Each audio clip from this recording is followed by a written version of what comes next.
निवडणुकांबाबत शरद पवारांच्या नव्या दाव्यानं खळबळ. निवडणुकीआधी जागा जिंकून देणारी माणसं भेटली, शरद पवारांचं वक्तव्य.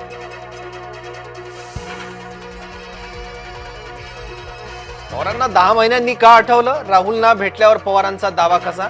मुख्यमंत्री फडणवीसांचे थेट सवाल.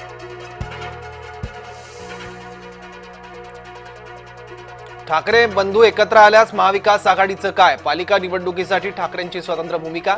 संजय राऊतांचं वक्तव्य. वडेट्टीवार म्हणतात योग्य वेळी योग्य निर्णय घेऊ.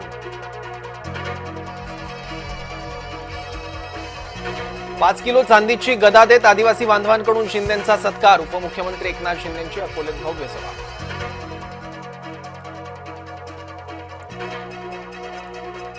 क्रिमिलेअरच्या मर्यादेचं पुनरावलोकन व्हावं. ओबीसी कल्याण संसदीय समितीची शिफारस.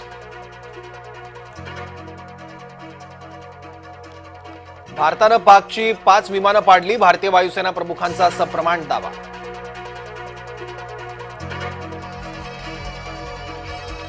आमदार सुनील शिंदेंचा मुलगा अडचणीत.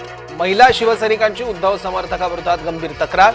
वरळीतील कार्यक्रमादरम्यान उद्धव समर्थकाकडून आक्षेपार्ह वर्तन.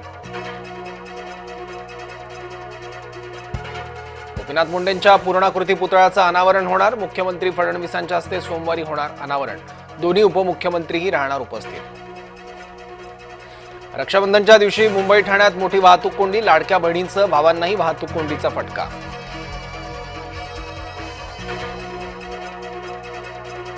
पंतप्रधान मोदींकडून बहिणींना 12,000 कोटींची ओवाळणी. पंतप्रधान मोदींच्या दिल्लीतील निवासस्थानी रक्षाबंधन सण साजरा.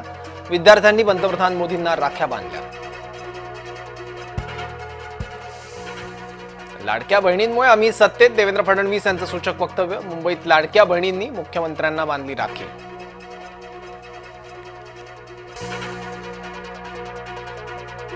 रक्षाबंधन सणाचा उत्साह. बहिणीच्या रक्षणाचं वचन देणार भाऊराया.